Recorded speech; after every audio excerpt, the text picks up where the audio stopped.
नमस्ते दोस्तों, PR novel 2.0 में आपका स्वागत है। यहाँ आपको दिल छू लेने वाली रोमांस की कहानियाँ, रोंगटे खड़े कर देने वाली बदले की गाथाएं, डरावनी और रहस्यमयी डरावनी कहानियाँ और कल्पना से भरी पुनर्जन्म की अद्भुत कल्पनाएं सुनने को मिलेंगी। ये सभी कहानियाँ आपको एक ऐसी दूसरी दुनिया में ले जाएंगी जहाँ हर मोड़ पर रोमांच और भावनाएं आपका इंतजार कर रही हैं। अगर आप हमारी कहानियों के जादू में खो जाना चाहते हैं तो अभी इस चैनल को सब्सक्राइब करें और हमारी काल्पनिक दुनिया का हिस्सा बने। कहानी की शुरुआत आधी रात को एक कमरे से एक लड़की की रोने की आवाज से बाहर तक आ रही थी। उन आवाजों के साथ उसके दर्द भरी चीखें भी कमरे से बाहर तक सुनाई दे रही थी, पर उसकी इन दर्द भरी चीख को सुनने वाला कोई नहीं था। वही कमरे के अंदर एक लड़की बेड पर बिना कपड़ों के यूं ही लेटी हुई थी, और उसके ऊपर एक लड़का था जो कि काफी बेरहमी में से उसे लड़की के साथ पेश आ रहा था। उस लड़की के पूरे चेहरे पर काफी ज्यादा निशान थे, यहाँ तक कि उसके गले से लेकर उसकी पूरी बॉडी तक सिर्फ निशानी ही निशान थे। उसके पूरे बॉडी पर इस तरह के निशाने को देखकर कोई भी समझ सकता था कि उसे पर कितनी ज्यादा जोर जबरदस्ती की जाती है। वही इस समय भी वह काफी ज्यादा रो रही थी, पर उसके ऊपर जो लड़का था वह कुछ भी सुनने को तैयार नहीं था। उल्टा वह लड़की जितना ज्यादा चीख रही थी, जितना ज्यादा रो रही थी, वह उसके साथ उससे भी कहीं ज्यादा रफ होता जा रहा था। और उसकी यह रफनेस एक हद तक वह बर्दाश्त करते हुए बेहोश हो जाती है।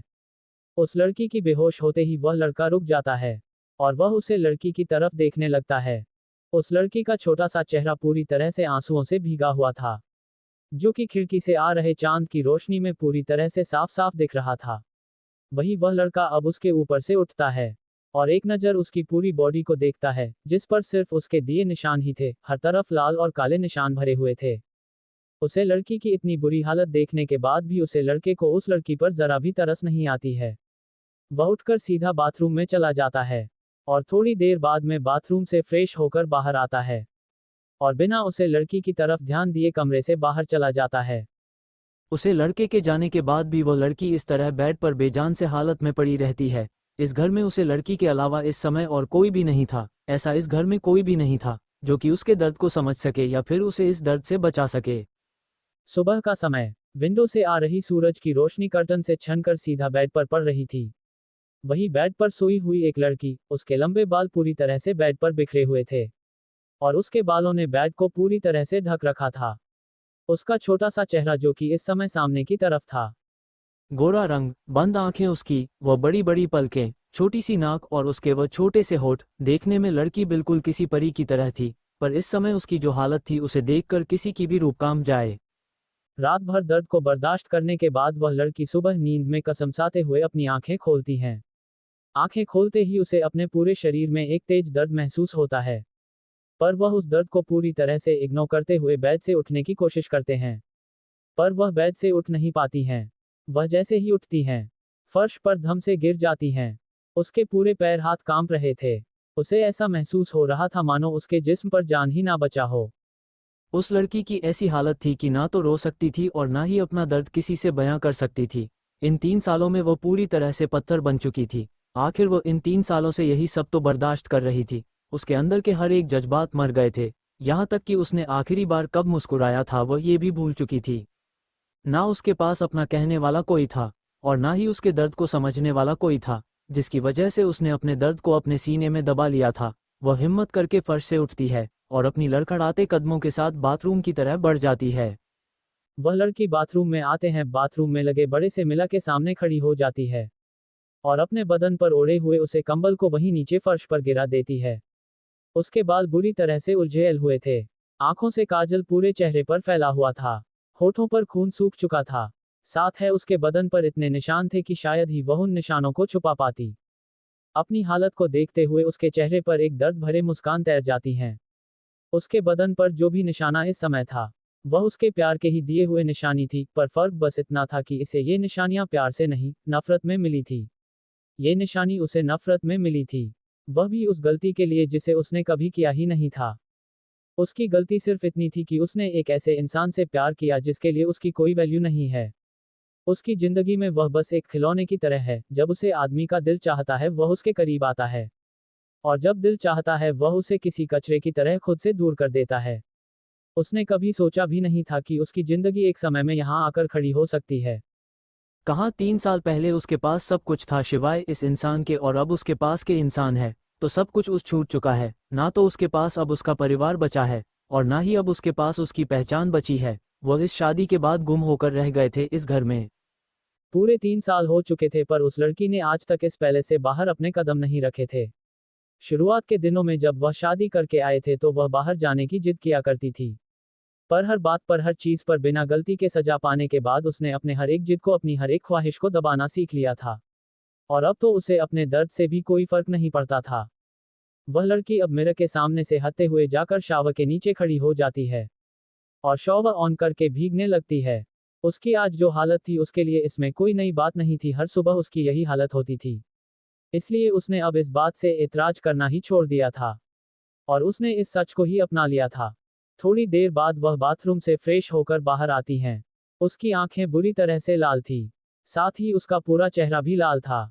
उसके गले पर काटने के निशान भरे हुए थे, जिन्हें वह छुपाने के लिए ड्रेसिंग मिरर के सामने आते हैं और खुद को उसे मिरर में देखती है। लंबी काले घने बाल चुके समय भीगे हुए थे और उनसे पानी की बूंदें उसके चेहरे पर टपक रहे थे। छोटा सा गोरा सा चेहरा, फूले हुए गाल और उसकी नीली आंखें, जिन आंखों को देखकर कभी सबको सुकून आया करता था, आज उन आंखों में सिवाय दर्द के किसी को कुछ नहीं दिखता था। उन आंखों में एक दर्द और एक खालीपन, बस इन दोनों ने ही पनाह ले रखा था। उसके होंठ के किनारे थी कट लगी हुई थी, जो कि साफ साफ नजर आ रहा था, पर खुद के हालात को देखते हुए भी वह उफ तक नहीं करती है। उसे लड़की ने इस समय सिंपल से रेड कलर के साड़ी पहने हुए थे, हाथों में चूड़ा और गले में मंगलसूत्र और मांग में सिंदूर, चेहरे पर ना कोई मेकअप और ना ही कोई चमक। डल पड़े चेहरे के साथ हुआ हेयर ड्रायर को उठाती हैं और अपने बालों को सूखने लगते हैं। अपने बालों को सुखाने के बाद अपने गले के उन निशानों को छुपाती हैं और अपने धीमे कदमों से वह कमरा से बाहर निकल आते हैं। वह लड़की कमरे से बाहर आती है और सीढ़ियों से उतरते हुए सीधा हॉल में आती है। उसे हॉल में आज फिर कोई नजर नहीं आता। वह किचन की तरह बढ़ जाती है तो किचन में उसे एक 70 साल की उम्र के आसपास के एक औरत दिखती है। वह उन्हें देखकर भी इग्नोर कर देती है। उसके बाद वह किचन के कामों में लग जाती है। वह औरत उस लड़की की तरफ देखते हुए अपने आंखों में आए उन आंसुओं को छुपा लेती है। वह लड़की अभी किचन में आई ही थी कि पीछे से वह औरत जो कि वहां काम करती थी, वह उस लड़की की तरफ देखते हुए बोली, आराया बिटिया, क्या तुमने अपनी दवाई ले ली है? उसे औरत की पूछने पर भी वह लड़की कोई जवाब नहीं देती और अपने कामों में लगी हुई रहती है। जब वह औरत देखी है कि वह लड़की अब उसकी बातों का भी जवाब नहीं दे रही है, तो वह उसके थोड़ा और करीब जाती हैं और उसके कंधे पर अपने हाथ को रखकर उसे अपनी तरफ घूमते हुए उसे देखते हैं। उसके बाद वह आगे कहती हैं, बिटिया पहले तुम कुछ खा लो, उसके बाद तुम काम कर लेना। ये तुमने क्या हालत बना रखी है? अगर ऐसा ही रहा तो तुम्हारा तबीयत और भी ज्यादा बिगड़ जाएगी। उद्धरण चिन्ह। आर्या आरिश की पत्नी उस बूढ़ी औरत की तरफ देखती हैं, फिर वह अपनी नजरें वापस से उन सब्जियों पर लगती है जिसे वह अपनी धो रही थी। वह उन सब्जियों को धोते हुए बोली, आपको हमारी चिंता करने की जरूरत नहीं है काकी, हम ठीक हैं और वैसे भी हमें इन सब की आदत हो चुकी है। आप बस सारे सामान निकाल कर यहाँ रख दीजिए और आप ही किचन से बाहर चले जाए, हम थोड़ी देर अकेले रहना चाहते हैं। आर्या के चेहरे पर इस समय कोई भी इमोशन नहीं थे। वह अपने शांत आंखों से काम करते हुए एकदम धीमी में आवाज में कहती है। उसकी आवाज में भी कोई जज्बात नहीं थे और काकी भी इस बात को समझ रही थी। आर्या की ऐसी हालत देखकर उन्हें बहुत ज्यादा बुरा लग रहा था, पर वह उन दोनों के बीच कुछ बोल भी नहीं सकती थी। उनका कोई हक नहीं था कि वह आरिश को कुछ भी कहे। वह आरिश के यहाँ काम करती थी, ना कि वह आरिश के घर की थी। आर्या के खाने के बाद कहा कि अपना सिर नीचे करते हुए सारे समाज को निकालकर वही काउंटर पर रख देती है। फिर वह एक नजर आर्या की तरफ देखते हुए किचन से निकल जाती है। काकी की आंखों में आर्या को देखते हुए आंसू थे, पर मानो आर्या के तो आंसू ही सूख चुके थे। काकी के जाने के बाद आर्या पलटकर एक नजर दरवाजे की तरफ देखती हैं। किचन में किसी को ना देखकर आर्या खुद को संभाल नहीं पाती हैं। उसके आंखें भी नम हो जाती है, पर वह अपने आंसुओं को बाहर आने नहीं देती है। वह उसे अपने आंखों में ही रोक लेती है। वह अपने जज्बातों पर काबू किया अपने काम में लग जाती है। थोड़ी देर बाद आर्या पूरा ब्रेकफास्ट बनाने के बाद वह अपने हाथों को धोते हुए किचन से बाहर आती हैं। और आर्या भी किचन से बाहर आई थी कि उसे सीढ़ियों से नीचे आता हुआ आरिश नजर आता है। आरिश आर्यन 6'2" हाइट, गेहुआ रंग, उसकी मस्कुलर तूने बॉडी जो कि इस समय उसके कपड़ों के ऊपर से भी पता लगाया जा सकता था। उसकी भूरी आंखें जो कि देखने में काफी ज्यादा खतरनाक थी। उसके वह सिल्की काले बाल जो कि उसकी आंखों को भी ढक रहे थे और उसके वह पतले होंठ जिसे देखकर कोई भी उसे पर फिसल जाए। आरिश ऑफिस जाने के लिए रेडी हो चुका था। आरुष इस समय डार्क ब्लू कलर के 3 पीस बिजनेस सूट में काफी ज्यादा हैंडसम लग रहा था। एक समय था जब आर्या उसके इसी लुक पर फिदा हो गई थी, पर आरिश को इस तरह से देखकर भी आर्या के मन में उसके लिए कोई फीलिंग्स बात नहीं आती थी। आर्या के सारे जज्बात आरिश ने ही 3 साल पहले ही खत्म कर दिए थे। आर्या उसके साथ रह तो रही थी, पर एक जिंदा लाश की तरह वो सिर्फ वही करती जो आरिश चाहता था। ऐसा मानो आर्या उसके हाथों के कठपुतली बन गई थी और उसकी कोई जिंदगी को ही ना। आरिश सीढ़ियों से होते हुए नीचे हॉल में आता है और वह सीधा डिनिंग एरिया की तरफ बढ़ जाता है।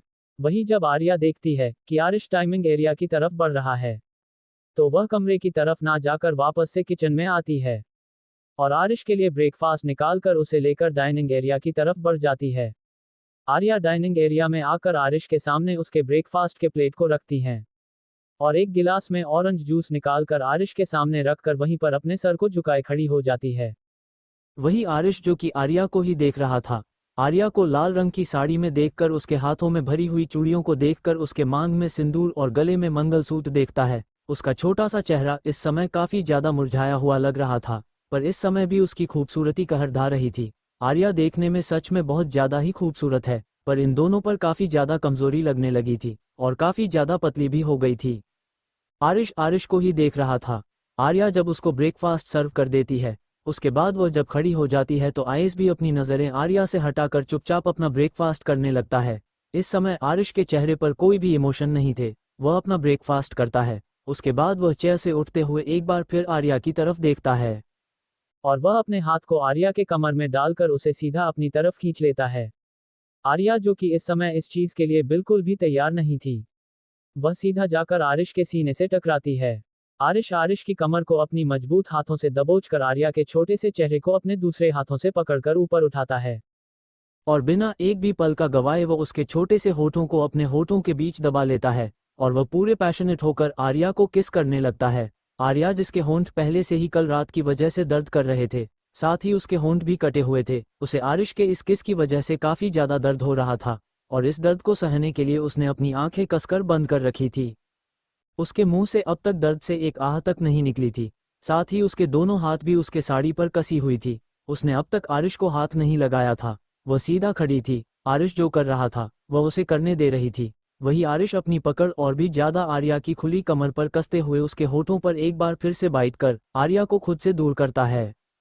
आर्या का छोटा सा चेहरा बुरी तरह से लाल हो चुका था, साथ ही उसके होठों से एक बार फिर खून निकलने लगा था। वही आरिश की पकड़ अभी भी आर्या के कमर पर कसी हुई थी। आरिश आर्या की कमर को पकड़े खुद से चिपकाए हुए हैं। उसके गालों पर किस करते हुए बोला, तुम बहुत खूबसूरत हो वाइफी। इस साड़ी में तो तुम और भी ज्यादा कमल की लग रही हो, पर सबसे ज्यादा कमाल की तो तुम रात में लगती हो, जब तुम मेरे नीचे मेरे नाम को मौन करती हो। आरिश अपनी बात कहकर तिरछा मुस्कुराते हुए आर्या को देखता है, जो कि अपनी नजरें नीचे किए चुपचाप उसकी बातों को सुन रही थी। आर्या की कमर को छोड़ता है और वह सीधा बाहर की तरफ चला जाता है। वहीं आर्या उसे जाते हुए देखकर तुरंत ही अपने कमर पर हाथ रख लेती है। आर्या अपना सर नीचे करके देखती हैं, तो उसकी कमर पर बारिश की उंगलियों के निशान छाप चुके थे, जो कि इस समय काफी ज्यादा लाल नजर आ रहे थे। आर्या उस निशान को देखते हुए एक बार फिर से अपने नजरें उठाकर दरवाजे की तरफ देखती है और अपने इस दर्द को भी इग्नोर कर वो डाइनिंग टेबल से प्लेट को उठाते हैं और वापस से किचन में चली आती है। आरिश के जाने के बाद आर्या उस प्लेट को उठाने के बाद किचन में आते हैं और प्लेट को सिंक में रखकर आर्या अपने लिए ब्रेकफास्ट निकलती हैं और वह वही किचन में ही फर्श पर बैठकर खाने लगती हैं, क्योंकि उसे समय काफी ज्यादा भूख लगी थी। पर आरिश के होते हुए उसे ब्रेकफास्ट करने की परमिशन नहीं थी और जब तक आरिश ब्रेकफास्ट नहीं कर लेता है तब तक उसे भी खाना खाने की परमिशन नहीं थी और इसी चक्कर में तो कभी कभी आर्या का पूरा दिन निकल जाता था, पर आरिश वह बाहर ही खाकर बाहर ही रह जाता था और इधर आर्या बेचारी सारा दिन भूखी ही उसके इंतजार में रह जाती थी। पर अब जब आरिश खाकर ऑफिस जा चुका था तो आर्या भी अपना ब्रेकफास्ट करने लगती है। वही कहा कि जो कि इस समय हाल की सफाई कर रही थी वह आरिश के जाते ही किचन में आती हैं, क्योंकि काकी को आर्या की मदद करने की इजाजत नहीं थी। इसलिए आर्या जब भी किचन में या फिर कुछ काम कर रही होती है तो उसके आसपास काकी को रहने की परमिशन नहीं थी। इसलिए जब तक आरिश घर में रहता था काकी आर्या से दूर ही रहती थी, पर जैसे ही आरिश घर से जाता था काकी आर्या के पास आ जाया करती थी और वह इस समय किचन में आकर देखती हैं तो आर्या को फर्श पर बैठकर ब्रेकफास्ट करते देख उनकी आंखों में फिर से नमी उतर आती है। पूरे 3 सालों से कहा कि आर्या को इसी तरह से अपनी जिंदगी काटते हुए नजर आ रही थी। कभी कभी तो कई भी सच में पड़ जाती थी कि आखिर आर्या में इतनी हिम्मत आती कहां से है, जो इतने जुल्म सहने के बाद भी वह इस रिश्ते को निभा रही है। अगर आर्या की जगह कोई और लड़की होती तो कब का इस रिश्ते को तोड़कर जा चुकी होती। पर आर्या ऐसा नहीं कर रही थी।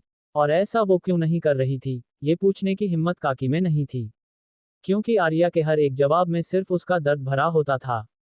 काकी दरवाजे पर ही खड़ी होकर बिना कुछ कहे आर्या को खाना खाने देती है, क्योंकि वह जानती थी दोपहर का खाना आर्या तब तक नहीं खा पाएगी जब तक आरिश घर नहीं आता। और आरिश भी आर्या को परेशान करने के लिए दोपहर को लंच के समय घर आया करता था। और अगर उसे लंच ना भी करना होता था तो भी वह घर आया करता था, सिर्फ ये देखने के लिए कि कहीं आर्या ने उसके बात काट कर उससे पहले लंच तो नहीं कर लिया। आरिश को बस एक बहाना चाहिए होता था आर्या को हमेशा टॉर्चर करने का। इधर आर्या ब्रेकफास्ट करने के बाद सारे प्लेट को धोती है और उसे वापस से अच्छे से रख कर वह किचन से बाहर आ जाती है। आर्या काफी ज्यादा थक गई थी और रात की भी थकान उसके चेहरे पर साफ नजर आ रही थी। पर अगर वह सुबह उठकर आरिश के लिए ब्रेकफास्ट नहीं बनती तो आरिश उसके लिए आज का दिन काफी ज्यादा मुश्किल बना देता। इसलिए आर्या बिना अपने दर्द की परवाह किया वह सारी चीज करती हैं जो आरिश उसे हर दिन करवाता था। आर्या किचन से निकलकर अपने कमरे में चली आती है और वह आते हैं सीधा बेड पर लेट जाती है, क्योंकि उसे इस समय अपने शरीर में काफी ज्यादा दर्द महसूस हो रहा था। उसे ये दर्द तो सुबह से ही महसूस हो रहा था, पर इस दर्द को छुपाने की अब आर्या को आदत से हो गई थी। आर्या बेड पर लेटे लेटे हैं कब नींद की आगोश में चली जाती है, उसे पता ही नहीं चलता। दूसरी तरफ एंटरप्राइजेज कंपनी की ऊंचाइयां लगभग आसमान को छू रही थी। पूरी बिल्डिंग कांच से बनी हुई थी, जो कि सूरज की रोशनी में चमक रही थी। देखने से यह बिल्डिंग इतना ज्यादा खूबसूरत था कि कोई भी बाहर से ही देखने के बाद इसे अपनी नजर ना हटा पाए। वही इस कंपनी के 25th फ्लोर पर आरिश का केबिन था। इस फ्लोर पर और किसी को भी आने की परमिशन नहीं थी, सिवाय आरिश के असिस्टेंट के। यहाँ तक कि आरिश के असिस्टेंट का भी केबिन इस फ्लोर पर नहीं था। वह इसके नीचे वाले फ्लोर पर अपने काम किया करता था। इस फ्लोर पर बस 2 ही केबिन थे, एक आरिश का और एक वह केबिन था जो हमेशा खाली रहता था और किसी को नहीं पता था कि उसके आप बिन को खाली क्यों रखा गया है। यहाँ तक कि इस कंपनी में इस फ्लोर पर मिस्टर आर्यन भी नहीं आते थे, वह भी इसके नीचे वाले फ्लोर पर से ही अपने काम को मैनेज करते थे। आरिश इस समय अपने केबिन में अपने चेयर पर बैठे उन कांच की दीवारों से बाहर की तरफ देख रहा था। ऊंचाइयों से बाहर शहर का नजारा काफी खूबसूरत लग रहा था। आरिश इस समय विंडो से बाहर देखते हुए किसी गहरी सोच में डूबा हुआ था। उसके चेहरे को देखकर कोई भी नहीं कह सकता था कि इस समय उसके मन में क्या चल रहा है, पर उसकी मुस्कुराहट बता रही थी कि इस समय वह जो भी सोच रहा है वह काफी ज्यादा खतरनाक है। आरिश आज पूरे दिन कोई काम नहीं करता है, वह बस विंडो से बाहर देखते हुए अपनी सोच में ही घूम रहता है। लंच का टाइम होने पर उसके फोन की अलार्म बजने लगती है। फोन के अलार्म को सुनने के बाद जैसे आरिश होश में आता है। अलार्म सुनते हैं आज उसके चेहरे पर एक स्माइल आ जाती है और वह अपने चेयर से उठकर अपना फोन उठाता है और अपने केबिन से निकल जाता है। आरिश अपने केबिन से निकलकर सीधा पार्किंग में आता है, जहां पर उसकी कार पहले से ही तैयार थी। आरिश के गार्ड पहले से ही जानते थे कि इस समय आरिश घर जाता है, इसलिए वह सभी पहले से ही तैयार थे और इसके आते ही एक गार्ड आगे बढ़कर आरिश के लिए कार का दरवाजा खोलते हैं। आरिश के कार में बैठता है और उसके बैठते ही कार उसकी डाक पैलेस की तरफ बढ़ जाती है। कुछ ही देर में आरिश की कार डाक पैलेस के आगे रुकती है। आरिश कार से बाहर आता है और वह सीधा पैलेस के अंदर चला जाता है। आरिश पैलेस के अंदर आकर हॉल में देखता है और हर बार की तरह उसकी नजरें सिर्फ आर्या को ही ढूंढ रही थी, पर उसे आज आर्या कहीं नजर नहीं आ रही थी। आर्या को हॉल में ना देखकर आरिश अपने कदम किचन की तरफ बढ़ा देता है, पर किचन के पास आने के बाद आरिश को किचन भी खाली नजर आता है। आर्या को किचन में भी ना देखकर अब आरिश की आंखें कठोर हो जाती है और वह सीधा ऊपर कमरे की तरफ बढ़ जाता है। कमरे में आते ही उसकी नजर सीधा बेड पर सो रही आर्या पर जाती है। आर्या को इतने आराम से बेड पर सोता हुआ देखकर बारिश की आंखों में गुस्सा उभर आता है और वह तुरंत ही बेड तरफ अपने कदम बढ़ा देता है। बेड के पास पहुंचकर आरिश एक झटके से आर्या के कलाई को पकड़कर उसे बेड से खींचकर नीचे उतार देता है। आर्या, जो कि इस समय काफी गहरी नींद में थी, वह आरिश के इस तरह से खींचने पर खुद को संभाल नहीं पाती और वह सीधा फर्श पर जा गिरती है। फर्श पर गिरते ही आर्या के मुंह से एक दर्द भारी चीज निकल जाती है। पर आरिश को इससे कोई फर्क नहीं पड़ता। वह अपने घुटनों के बाल फर्श पर बैठता है और आर्या के छोटे से चेहरे को पकड़कर कसकर उसके गालों को दबाते हुए उसके चेहरे को ऊपर उठाता है और उसकी बड़ी बड़ी नीली आंखों में घूरते हुए बोला, मैंने तुम्हें यहाँ पर आराम करने के लिए नहीं रखा है। क्यों हर बार भूल जाते हो कि तुम यहाँ किस हैसियत से रह रही हो? और क्या सोचकर तुम यहाँ कमरे में आराम कर रही थी? क्या तुम्हें नहीं पता है कि मैं इस टाइम घर आता हूँ लंच करने के लिए? क्या तुमने लंच रेडी किया है? आरिश की बात सुनते हैं आर्या की आंखों में आंसू भर आते हैं, क्योंकि उसे तो टाइम का अंदाजा ही नहीं था। वह इतनी गहरी नींद में सोई थी कि कब लंच का टाइम हो गया उसे पता भी नहीं चला। और आज उसने लंच भी नहीं बनाया था। वह अब अपनी डरती हुई नजरों से आरिश की तरफ देखती है, क्योंकि वह जानती थी आगे क्या होने वाला है और इसके लिए वह इस समय बिल्कुल भी तैयार नहीं थी, पर उसकी मर्जी यहाँ मायने ही कब रखती थी। आरिश बिना आर्या की किसी भी बात को सुने वह उसकी बाहों को पकड़कर उसे फर्श से उठता है और उसे सीधा बेड पर धकेल देता है। आर्या एक बार फिर से जाकर सीधा बेड पर गिरती हैं और एक बार फिर उसके मुंह से दर्द भरी चीख निकल जाती हैं। पूरी रात उसे दर्द को सहने के बाद अब आर्या में बिल्कुल भी हिम्मत नहीं बची थी कि वह दोबारा से उन सब को झेल सके। भले ही उनकी शादी को 3 साल हो चुके थे, पर आर्या को आज भी वह सब करने में उतना ही ज्यादा दर्द होता था जितना ज्यादा उसे पहली बार में हुआ था, क्योंकि आरिश कभी भी उसके साथ जेंटल रहा ही नहीं था। वह हर वह मुमकिन कोशिश करता जिससे कि आर्या को तकलीफ हो, और वह अपने हर कोशिश में कामयाब भी हो जाया करता था। आर्या तुरंत है बेड पर पलटकर बैठ जाती हैं और वह अपनी डरी नजरों से आरिश की तरफ देखती हुए धीरे से बोली, मुझे बहुत दर्द हो रहा था, इसलिए मैं बस थोड़ी देर आराम कर रही थी। आप बस 10 मिनट बैठे, मैं आपके लिए लंच बनाकर लेकर आता हूँ। पर प्लीज वह सब फिर से मत कीजिए, मुझे बहुत दर्द होता है, मैं नहीं सह सकती फिर से उन सब चीजों को। कहते हुए आर्या के शब्द लड़खड़ा आ रहे थे। आर्या की बात सुनकर आरिश घूर कर आर्या को देखता है, ये सब तुम्हें सोने से पहले सोचना चाहिए था, और अब जब तुमने गलती कर दी है तो तुम्हें इसकी सजा तो मिलनी ही है, खाने से नहीं सही, पर आज मैं तुमसे ही अपना पेट भरकर काम चला लूंगा। इतना बोलकर आरिश अपने एक आंख दबा देता है। उसके चेहरे पर इस समय एक स्माइल थी जो कि काफी ज्यादा खतरनाक थी, और वह अपने पेट से अपनी बेल्ट खोलने लगता है। आरिश को बेल्ट खोलता देख अब आर्या की आंखों में डर भर जाता है। साथ है वह आरिश की बात सुनने के बाद पहले ही बुरी तरह से कांप चुकी थी। वह डर से बेड पर ही पीछे खींचते हुए आरिश की तरह देखते हुए अपने लड़खड़ाती आवाज में बोली, प्लीज मत कीजिए ना ऐसा, मैं आपके लिए लंच बना कर लिए आता हूँ। मैं ये सब दोबारा नहीं सह पाऊंगी, मुझे अभी बहुत दर्द हो रहा है, प्लीज बस आज के लिए मुझे जाने दीजिए। आर्या अपनी बात कह ही रही थी कि आरिश अपने बेल्ट को निकालने के बाद अपने कदम बेड की तरह बढ़ा देता है। वही जब आर्या देखती है कि आरिश उसकी एक भी बात को सुन नहीं रहा है, उल्टा वह और उसकी तरफ बढ़ता ही जा रहा है, तब आर्या की दिल की धड़कनें काफी ज्यादा तेज हो जाती है। वह डर से बेड पर पीछे की तरफ खिसकने लगती है, पर आरिश बेड के पास पहुंचते ही अपना हाथ बढ़ाकर आर्या के पैरों को पकड़कर एक झटके में उसे अपनी तरफ खींच लेता है। आर्या इतनी नाजुक सी थी, आरिश के सामने उसकी एक नहीं चलने वाली थी। आरिश आर्या को अपने पास खींचता है, वह उसके दोनों हाथों को पकड़ता है और उसके दोनों हाथों को अपने बेल्ट से बांध देता है। वही आर्या डरी नजरों से बार बार आरिश को देखते हुए खुद को छोड़ने के लिए गिड़गिड़ा रही थी, पर आरिश के कानों में तो मानो उसकी आवाज जा ही नहीं रही थी। वह अपनी मन की किए जा रहा था। आरिश आर्या के हाथों को बांधने के बाद उसे बेड पर धक्का दे देता है, जिससे आर्या सीधा बेड पर गिरती हैं और बिना एक भी पाल गवाए आरिश सीधा आर्या के ऊपर आ जाता है। अब आर्या की छोटी सी बॉडी आरिश के नीचे दबी हुई थी। वही आरिश अपने गुस्से ही भर नजरों से आर्या को ही देखे जा रहा था।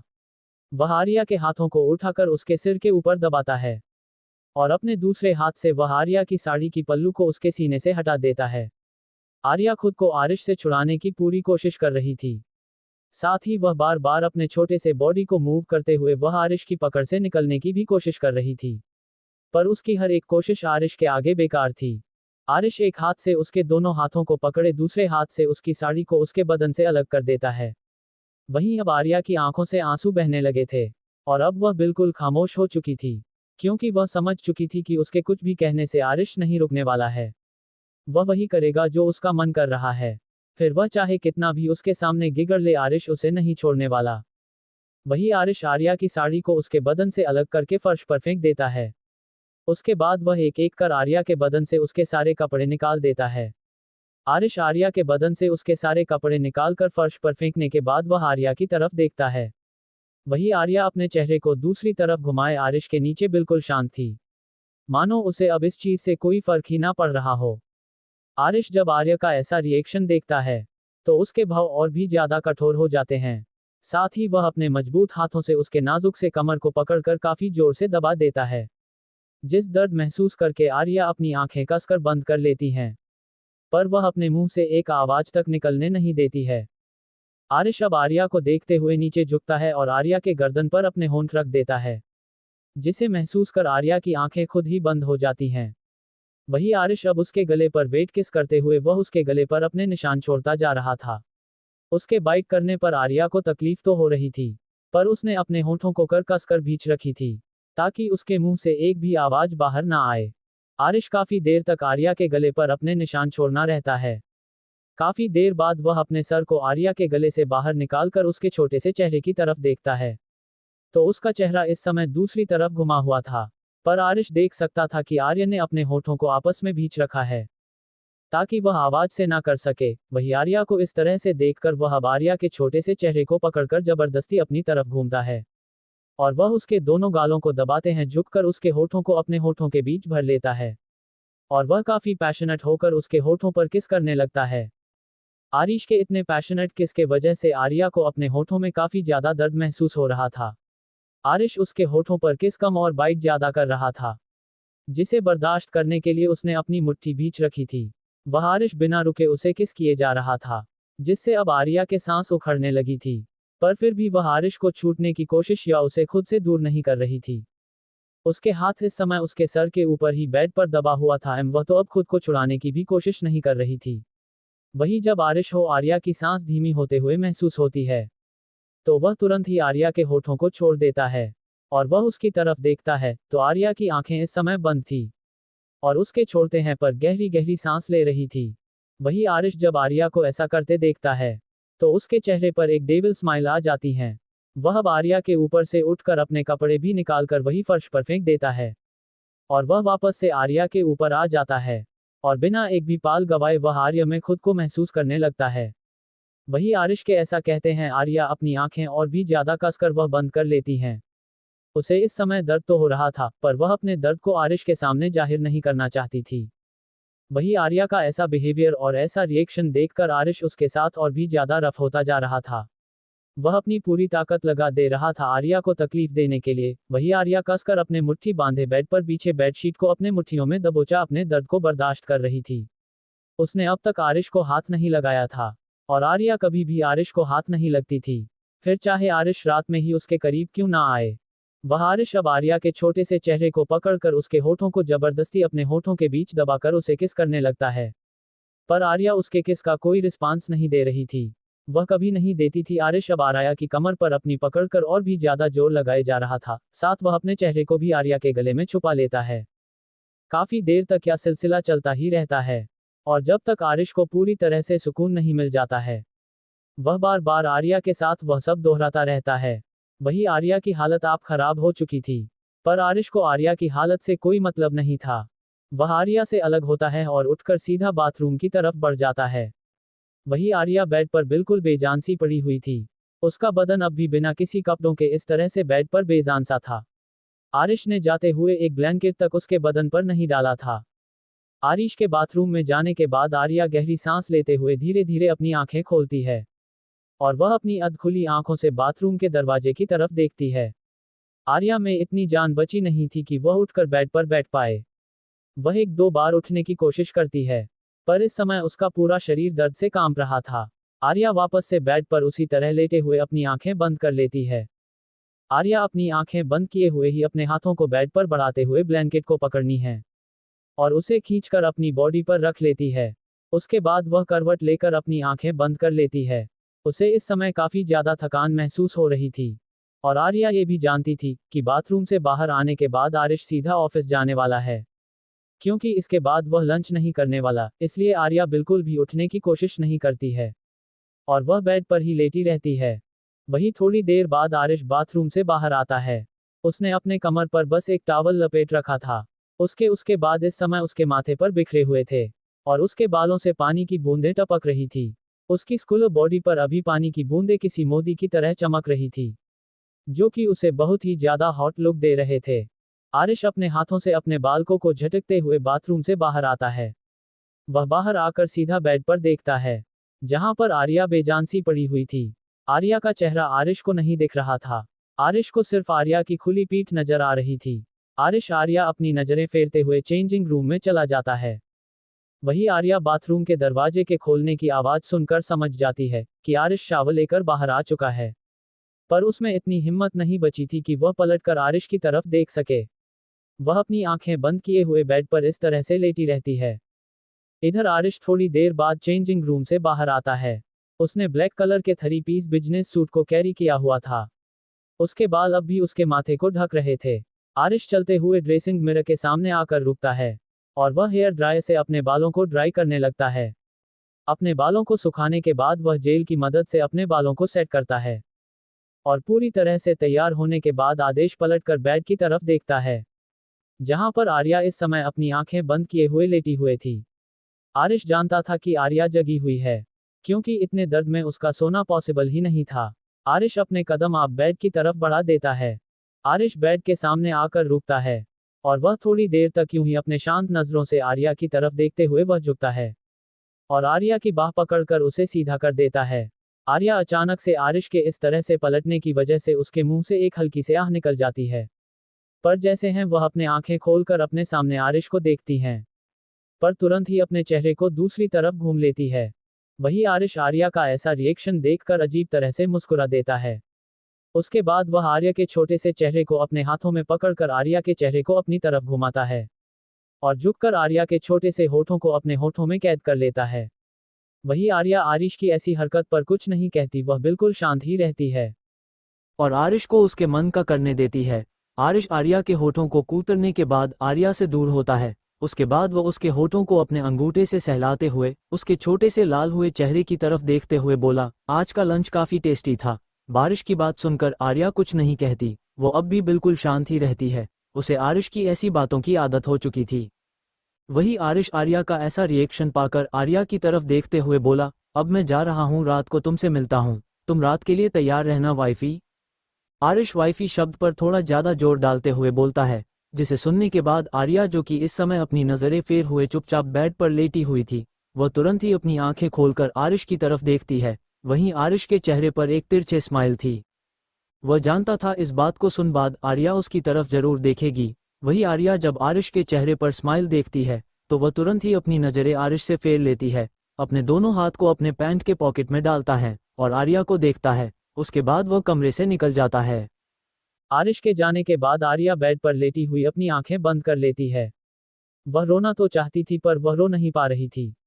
उसके आंसू निकलने को तैयार ही नहीं थे। साथ ही वह इस दर्द को भी बर्दाश्त नहीं कर पा रही थी, जहां उसके हर एक छोटी छोटी चोट पर पूरा घर उसके सामने आ जाया करता था।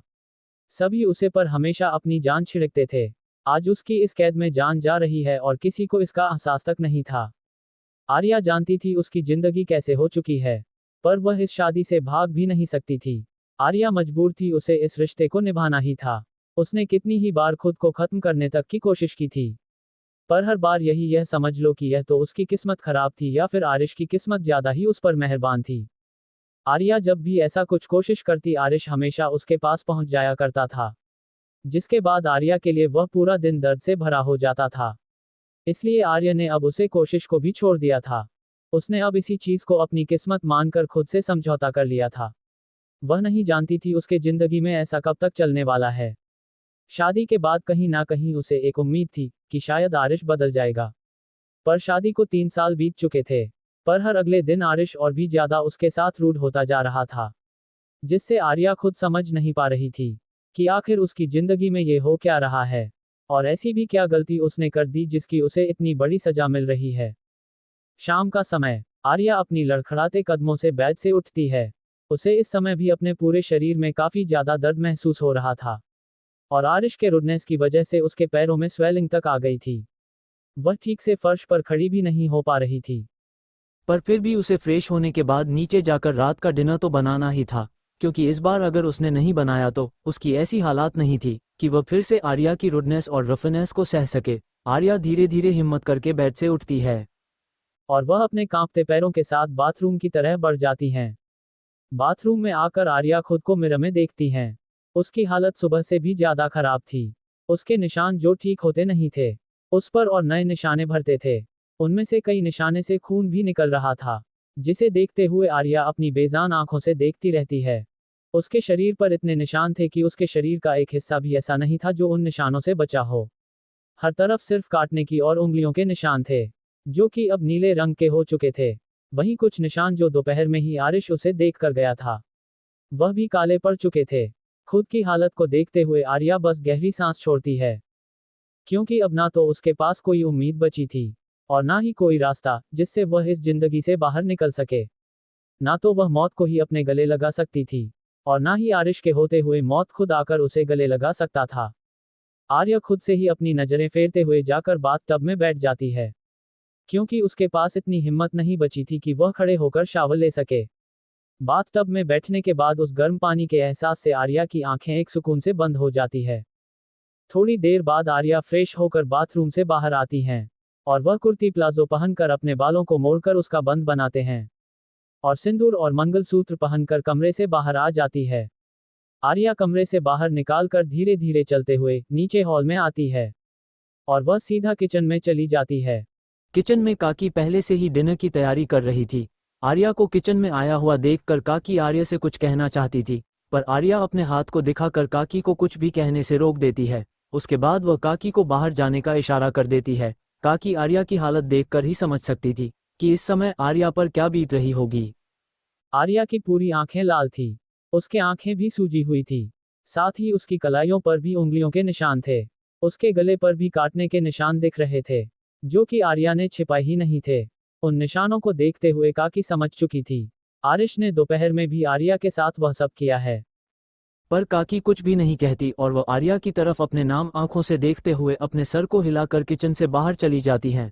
उनसे आर्या की ऐसी हालत देखी नहीं जाती थी। 3 सालों से वह यहाँ रह रही थी, क्योंकि आर्या के यहाँ आते ही आरिश ने अपने सारे पुराने मैट को यहाँ से निकाल दिया था और सिर्फ 1 मिनट को यहाँ रखा था, सिर्फ ये जानने के लिए कि आर्या पूरे दिन घर में सही से सारा काम करती है या नहीं। एक तरह से कहो तो उसने काकी को यहाँ आर्या पर नजर रखने के लिए रखा था। काकी इन 3 सालों से आरिश का आर्या के प्रति हर एक बिहेवियर को देखते आ रही थी। उन्हें बिल्कुल अच्छा नहीं लगता था आरिश का ऐसा बिहेवियर आर्या के प्रति, पर वह उनसे कुछ कह भी नहीं सकती थी। उनकी इतनी हैसियत नहीं थी कि वो अपने मालिक के सामने अपना मुंह खोले। पर आर्या की हालत देखने के बाद उनके आंसू भी नहीं रुकते थे। उन्होंने इस घर में आने के बाद आर्या को अपनी बेटी की तरह ही माना था और उसके साथ हो रहे इस सलूक के लिए उनके मन में आरिश के प्रति नफरत भर रहे थे। लेकिन उनके शब्दों पर आरिश ने रोक लगा रखा था। काकी के किचन से जाने के बाद आर्या अपने कामों को करने लगती हैं। वह बस कैसे भी करके आरिश के आने से पहले सारा डिनर रेडी कर लेना चाहती थी। लगभग कुछ देर की मेहनत के बाद आर्या सब कुछ बनकर तैयार कर लेती है और वह सब कुछ बनाने के बाद अपने हाथों को वॉश करके किचन से बाहर निकलती है। आर्या अभी हाल में पहुंची ही थी कि उसे सामने से आता हुआ आरिश दिख जाता है। आरिश को ऑफिस से आया हुआ देखकर आर्या अपनी नजरें फेरते हुए सीधा ऊपर कमरे की तरह बढ़ जाती है। वही आरिश ने आर्या का उससे नजरें अक्षय फिरते हुए देख लिया था, जिससे उसकी आईब्रोज आपस में सिकुड़ चुकी थी। वह अपनी आंखें छोटी कर आर्या को घूर रहा था।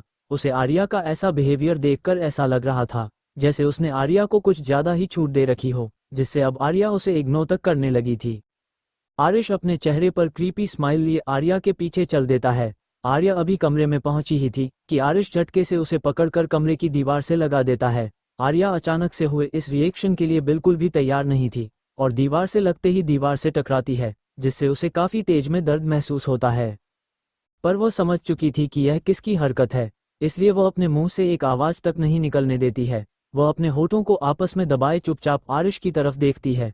वही आरिश बिना एक भी पल गंवाए अपने हाथों को आर्या की कमर पर लपेट लेता है और वह अपने दूसरे हाथ से आर्या के छोटे से चेहरे को कसकर पकड़ते हुए उसके होठों को अपने होठों में भर लेता है। वह इतना एग्रेसिव होकर आर्या के होठों पर किस करने लगता है कि आर्या को ऐसा लगता है मानो आरिश उसके जान ही निकाल लेगा।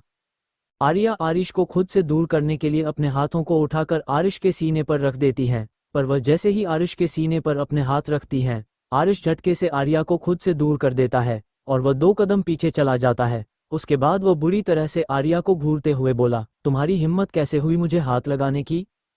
आरिश के गुस्से से भरी आवाज सुनकर आर्या जैसे ही कुछ बोलने के लिए अपना मुंह खोलती हैं, उससे पहले ही आरिश एकदम से आर्या के करीब आता है और आर्या को अपने बॉडी के खिलाफ उसे दीवार की तरफ पुश करते हुए वो उसके छोटे से चेहरे को काफी मजबूती से पकड़ते हुए उसके गालों को जोर से दबाते हुए उसकी आंखों में देखते हुए बोला, मानता हूं कि तुम दुनिया की नजरों में मेरी पत्नी हो, पर तुम्हारा मुझे हाथ लगाने का कोई हक नहीं है। मेरे लिए तुम बस मेरी खिलौना हो, जिसके साथ मैं जब चाहूं तब खेल सकता हूं और जिसका इस्तेमाल मैं अपनी नीज को पूरी करने के लिए करता हूं। पर इसका यह मतलब नहीं है कि मैं अगर तुम्हें छू सकता हूं तो तुम भी मुझे छू सकते हो। आखिरी भूल समझकर मैं तुम्हें जाने दे रहा हूं, पर अगर अगली बार या गलती तुमसे दोबारा हुई तो तुम सोच भी नहीं सकती कि मैं तुम्हारे साथ क्या कर सकता हूं। इसलिए इस बात को अपने दिमाग में जितनी अच्छे से बिठा लो उतना तुम्हारे लिए अच्छा होगा। इतना बोलकर आरिश झटके से उसके चेहरे को छोड़कर वहां से सीधा बाथरूम की तरफ बढ़ जाता है। वही आर्या अपने आंसू भरी आंखों से आरिश को बाथरूम में जाते हुए देखती रहती है। आरिश के कहे एक एक शब्द ने आर्या के दिल को कचोट कर रख दिया था। क्या मतलब था आरिश का? शादी को 3 साल हो चुके थे और एक भी दिन ऐसा नहीं बीता था जब आरिश उसके करीब ना आया हो। हर दिन उसके करीब आकर हर दिन उसके साथ वह सब करने के बाद आरिश कह रहा था कि वह उसके लिए सिर्फ एक खिलौना है। क्या अब उसकी अहमियत बस इतनी ही रह गई थी कि वह उसकी जिंदगी में रहकर उसकी जरूरत को पूरा करें? हाँ, आर्या ये बात जानती थी कि शादी के अगली रात को ही आरिश ने आर्या के करीब आते हुए उससे कहा था कि वह उसे कभी हाथ नहीं लगाएगी और अगर ऐसा उसने किया तो वह उसके साथ और भी ज्यादा बुरा कर सकता है। इसके बाद आर्या ने भी कभी आरिश को हाथ लगाने की कोशिश नहीं की थी, पर आज पता नहीं कैसे आर्या ने अपने हाथ उसके सीने पर रख दिए थे और इतनी छोटी सी बात के लिए आरिश ने उसे एक खिलौने से कंपेयर कर दिया। पति था वह उसका, क्या उसका उसे छूने का भी हक नहीं था? जिस तरह से आरिश उसे छूता था उसी तरह से उसे भी आरिश को छूने का पूरा हक था। फिर क्यों आरिश हमेशा उसे खुद को छूने से रोकना आ रहा था? क्या अब उसकी हैसियत बस इतनी सी ही रह गई थी? क्या इतनी जिल्लत भरी जिंदगी जीने के बाद भी उसे 2 पल की खुशी कभी हासिल नहीं होने वाली थी? आर्या अपने आंसुओं को अपने आंखों में ही रोकते हुए तुरंत ही कमरे से बाहर निकाल कर चली जाती है। आर्या कमरे से निकलकर भागते हुए वापस किचन में चली आती हैं और वह वही काउंटर से टिकट खड़ी हो जाती है। उसकी आंखों से बेइंतहा आंसू बह रहे थे। वह बार बार अपने हाथों से अपने आंसुओं को साफ कर रही थी, पर उसका दिल इस समय बुरी तरह से दर्द कर रहा था। आरिश का उसके शरीर पर दिए हर एक जख्म भर सकते थे, पर उसके बातों से दिए उसके दिल पर जो चोट लगी थी वह कभी नहीं भरने वाले थे। इतने दर्द सहने के बाद भी आर्या अपनी आंखों से आंसू नहीं बहाने देती थी, पर आरिश के हर एक शब्द उसके हर दर्द को बर्दाश्त करने की सीमा को खत्म कर देते थे और इस समय भी आर्या के साथ वही हो रहा था। आर्या काउंटर से टिकी के अपने मुंह पर अपने हाथों को धके अपनी आंखें कसके बंद किए रोए जा रही थी। अभी आर्या किचन में रो ही रही थी कि तभी काकी किचन में आती है और आर्या को इस तरह से यहाँ किचन में खड़े होकर रोता देख वह तुरंत ही आर्या के पास आती हैं और वह आर्या के कंधे पर हाथ रखते हुए आर्या की तरफ देखते हुए बोली, बच्चे क्या हुआ बेटा, तुम रो क्यों रही हो? क्या तुम्हें ज्यादा दर्द हो रहा है? क्या मैं डॉक्टर को बुलाऊं? काकी आर्या की फिक्र करते हुए कहती है। वह आर्या से ऐसा इसलिए पूछती है क्योंकि अभी अभी आरिश ऑफिस से आया था। उन्हें आर्या को रोता हुआ देखकर यही लग आरिश ने फिर से आर्या के साथ कुछ किया है, क्योंकि आर्या बहुत ही कम रोया करती थी और उन्होंने आज तक बहुत ही कम आर्या को रोते हुए देखा था। हाँ, शुरू में आर्या रोते थी, पर कुछ महीनों बाद ही उसने रोना भी बंद कर दिया था और साथ ही किसी से कुछ कहना भी बंद कर दिया था। वह खुद में ही गुमसुम सी रहती और अपना काम करती। उसके बाद वह अकेले ही अपने कमरे में जाकर पूरा दिन कमरे में ही बंद रहती थी। कभी कभी तो वह खाना तक नहीं खाती थी। उसके बाद हर रात रस के जुल्मों को सहने के बाद सुबह उसका फिर से बिल्कुल नॉर्मल रहना ये काकी ने बखूबी देखा था। पर इस समय आर्या को रोते हुए देखकर वह समझ चुकी थी कि जरूर कुछ बड़ी बात हुई है। वही आर्या जैसे ही काकी को देखती हैं वो तुरंत ही अपने रोने को कंट्रोल करते हुए अपने आंसुओं को पोंछ लेती है और काकी की तरफ से अपना मुंह फेरते हुए बोली, हमें कुछ नहीं हुआ है, आप प्लीज हमें थोड़ी देर के लिए अकेला छोड़ दीजिए। आर्या की बात सुनने के बाद काकी बिल्कुल खामोशी हो जाती है। वह जब भी आर्या के पास आती थी, वह जब भी आर्या को संभालने की कोशिश करती थी, आर्या हमेशा उन्हें कुछ दूर कर दिया करती थी, जो कि काकी को बिल्कुल भी अच्छा नहीं लगता था। काकी आर्या का सहारा बनना चाहती थी। वह चाहती थी कि आर्या उनसे अपने हर एक दुख को बताएं, अपने हर एक दर्द को उनके साथ बांटे ताकि उसका मन हल्का रहे। अगर वह इसी तरह से अपने मन में हर एक दर्द को दबाए रहेगी, वह जीते जी जिंदा लाश बनती जा रही थी, जो कि काकी से देखा नहीं जा रहा था। काकी इस बार जबरदस्ती आर्या के कंधे को पकड़कर उसे अपनी तरफ घुमाती हैं और उसके छोटे से चेहरे को देखते हुए अपना हाथ बढ़ाकर उसके बहते आंसुओं को पोंछते हुए बोली, जानती हूँ बहुत दर्द है इस जिंदगी में, पर बेटा, इस तरह से हार मानने से कुछ नहीं होगा। अगर कोई बात है जो आपको परेशान कर रही है, कुछ ऐसा है जिसे आप अकेले संभाल नहीं पा रहे हो, आप मुझे बता सकते हो। बेटी, माना है मैंने आपको, आप मुझे अपने दोस्त ही समझ लो। जानती हूँ आपका मुझ पर भी इतनी जल्दी यकीन नहीं हो पाएगा, आखिर मैं काम तो अपने मालिक के लिए ही करती हूँ। पर बेटा, मेरी भी एक बेटी है, और जिस तरह से मैं उसे तकलीफ में नहीं देख सकती, मैं आपको भी इतनी तकलीफ में नहीं देख सकती हूँ। मैं आपका दर्द बांटना चाहती हूँ, मैं आपका हिम्मत बनना चाहती हूँ। क्या आप मुझे भी अपनी तकलीफ नहीं बताओगी? कब तक अपने दर्द को अपने अंदर छिपाती रहोगी? हाँ बोलो। और इस तरह से रोने से क्या कुछ बदल जाएगा? जब इन 3 सालों से कुछ नहीं बदला तो अब भी कुछ बदलेगा, इसकी उम्मीद करना कहीं से भी सही नहीं है। पर लोग कहते हैं कि उम्मीद पर दुनिया कायम है। आप उम्मीद रख सकती हो, पर उतना ज़्यादा नहीं कि अगर वह टूटे तो तुम्हें इससे भी ज़्यादा तकलीफ हो। आप मुझसे बेहतर अपने ज़िंदगी के सच को जानती हो। मैं नहीं जानती कि आरिश बाबा आपके साथ ऐसा बर्ताव क्यों करते हैं, पर आप इस सच को जानती हैं। आप जानती हैं कि आरिश बाबा का आपके लिए ऐसा बेताब क्यों है। फिर आप उन्हें बदलने की कोशिश क्यों नहीं करती हैं? क्यों आप 3 सालों से चुप रहती आई हैं? और आखिर ऐसा भी क्या हुआ था जो आपकी और आरिश बाबा की ज़िंदगी इस मोड़ पर ले आए?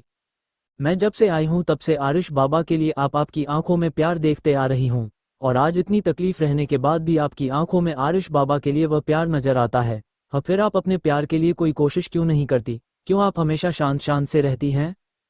और अगर आप आरिश बाबा को माफ़ नहीं कर सकती, उनके साथ अपनी ज़िंदगी को आगे नहीं बढ़ा सकती, तो आप इस रिश्ते से बाहर क्यों नहीं निकल जाती हैं? मैंने देखा है आपको दर्द से तड़पते हुए, मैंने अपनी आंखों से देखा है आरिश बाबा को आपको हर वह तकलीफ देते हुए, जिनके बाद उन्हें माफ़ करना तो बहुत दूर की बात है, उनसे नफरत भी नहीं की जा सकती है। फिर आप उनके साथ क्या कर रही हैं? क्यों अपनी ज़िंदगी आप अपनी मर्जी से जीना नहीं चाहती? क्यों आप इस कैद में, इस दलदल में फंसी हुई है? आप यहाँ से चली क्यों नहीं जाते हैं? आप जब तक यहाँ रहेंगे आपको यही दर्द मिलता रहेगा। क्यों रात दिन की तकलीफ है अपने सिर पर लिए घूमते रहती हैं आप? क्या आपको सुकून की ज़िंदगी जीना पसंद नहीं है? क्यों इस नर्क में रह रही हैं आप, ये जानते हुए भी कि यहाँ आपको एक पल का सुकून नहीं है? क्यों इस शादी को निभा रही हैं आप? काकी के इतने सारे सवाल सुनने के बाद अब आर्या से रह नहीं जाता, और वह तुरंत ही काकी से लिपट कर फूट फूट कर रोने लगती है। उसे सच में इस समय किसी के सहारे की ज़रूरत थी। वह टूट रही थी, अंदर ही अंदर, और इतने ज़्यादा बिखेर चुकी थी कि उसे कोई समेटने वाला चाहिए था। उसे कोई ऐसा चाहिए था कि जो उसे समझा सके, उसे संभाल सके, और उसे आगे का रास्ता दिखा सके। इन सालों में उसके साथ जो भी हुआ है, उसके बाद तो आर्य ने सबसे बोलना तक छोड़ दिया है, और अब उसने इस बारे में सोचने तक छोड़ दिया था। पर आज काकी के सवाल से उसे वह पल याद आ गया, जिसके बाद से उसकी ज़िंदगी का ये दौर शुरू हुआ था। आर्या जानती थी कि जहाँ से यह शुरुआत हुई है, वहाँ उसकी कोई गलती नहीं थी। बस एक गलतफहमी की वजह से उसकी ज़िंदगी इस मोड़ पर आ चुकी थी, और उसने आरिश कई बार इस चीज़ को समझने की कोशिश भी की थी, पर आरिश उसकी एक बात सुनने को तैयार नहीं होता था। और इसका ऐसा बिहेवियर देखने के बाद आर्या भी एक वक्त के बाद शांत हो गई। वह समझ चुकी थी कि आरिश उसकी एक बात नहीं सुनेगा, और ना ही वह उसके ऊपर यकीन करेगा। इसलिए उसने फिर दोबारा कभी भी उसे बात का जिक्र करके आरिश को उसे बात को समझने की कोशिश नहीं की। पर आज का काकी के बात को सुनने के बाद आर्या को एहसास हो रहा था कि उसने कहीं ना कहीं गलती की थी। अगर वह बेगुनाह थी तो उसे अपने बेगुनाही साबित करनी थी, पर सिर्फ आरिश की इग्नोर करने की वजह से उसने अपनी ज़िंदगी के साथ समझौता कर लिया। उसने उस दर्द के साथ समझौता किया जो कि उसका था ही नहीं। वो उस दर्द को सह रही थी जिस पर किसी और का नाम लिखा था। आर्या इस समय काकी से किचन में ही लिपटे हुई थी, और काकी आर्या को संभालने की कोशिश कर रही थी, क्योंकि आज आर्या पहली बार उनके साथ अपना दर्द बांट रही थी। आर्या ने पहली बार उन्हें अपने गले से लगाया था, और पहली बार आज वह अपने सर को उनके कंधे पर रखकर रो रही थी। काकी आर्या के सर को सहलाते हुए उसे शांत कर रही थी। तभी उन दोनों को किसी के कदमों की आहट सुनाई देती है। आर्या झटके से काकी से अलग हो जाती है, और वह तुरंत ही अपने आंसुओं को साफ करते हुए पलट कर देखती है तो आरिश सीढ़ियों से होते हुए नीचे आ रहा था। आरिश को नीचे हॉल में आता देख आर्या तुरंत ही सिंक के पास जाती हैं, और वह अपने चेहरे को होती है, और फिर वह अपनी दुपट्टे से अपने चेहरे को पूंछते हुए खुद को नॉर्मल करने लगती हैं। वहीं काकी भी खुद को नॉर्मल करते हुए सिंक में पड़े बर्तनों को साफ करने लगती है। इधर आर्या प्लेट में आरिश के लिए डिनर निकालकर उसे लेकर वह टेबल के पास जाती हैं। वह बिल्कुल शांत हो चुकी थी, पर उसकी आंखें बेहद लाल थी। उसकी आंखों को देखकर ही समझ में आ रहा था कि आर्या अभी अभी रोई है। आर्या अपने साथ लाइट डिनर की प्लेट को आरिश के सामने डाइनिंग टेबल पर रख देती है। वहीं आरिश हॉल में आते ही सीधा डाइनिंग एरिया में आ गया था, और वह आकर अपने चेयर पर बैठ गया था। आर्या उसके सामने डिनर की प्लेट रखने के बाद वो वहीं पर खड़ी हो जाती है। आरिश अपनी नज़र उठाकर आर्या की तरफ देखता है। आर्या को अपने पास एकदम शांत खड़ा देख उसके छोटे से चेहरे की तरफ ही देख रहा था। आर्या की आंखों को लाल देखकर उसके चेहरे पर शैतानी मुस्कुराहट आ जाती है। वह जान चुका था कि आर्या रोई हुई है, पर उसे आर्या के आंसुओं से कोई मतलब नहीं था। आरिश को तो आर्या को दर्द में देखकर जैसे सुकून सा मिल जाता था, और उसे दर्द को देने के लिए वह हर हद तक जाने को तैयार रहता था। आरिश मुस्कुराते हुए आर्या की तरह देखता है, अपने हाथ को उसकी तरफ बढ़ता है और झटके से उसके कमर में हाथ डालकर उसे अपनी तरफ खींच लेता है। आर्या, जो कि इसके लिए बिल्कुल भी तैयार नहीं थी, एकदम से टेबल से टकराते हुए आरिश की गोद में जाकर गिरती है।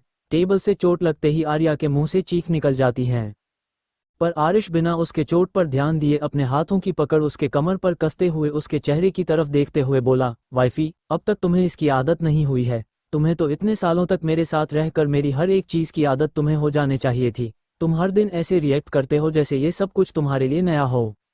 वेल, एक चीज़ तो हर दिन तुम्हारे लिए नई ही होती है। जब तुम आज रात को मेरे नीचे मौन करते हुए पिछली बार से ज़्यादा इंजॉय करती हो, भले ही तुम कहते नहीं हो, पर मुझे तुम्हारे चेहरे पर साफ साफ नजर आता है। आखिर तुम्हें शुरू से इसकी ही तो चाहत थी, और आप सब मिल रही हैं तो तुम ऐसे प्रिटेंड कर रही हो जैसे कि मैं तुम पर जुर्म कर रहा हूँ।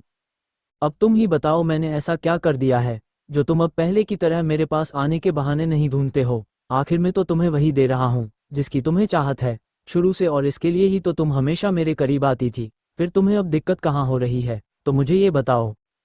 आरिश अपना डिनर करना छोड़कर आर्या के गले पर अपने होंठ फिराते हुए आर्या से सवाल करता है। वही आर्या अपनी आंखें कसकर बंद किए हुए आरिश की हर एक बात को सुन रही थी। उसकी मुट्ठी उसकी कुर्ती पर कसी हुई थी। वह आरिश को हाथ नहीं लग रही थी, क्योंकि थोड़ी देर पहले जो कुछ भी हुआ था उसके बाद आर्या गलती से भी बारिश को छूना नहीं चाहती थी।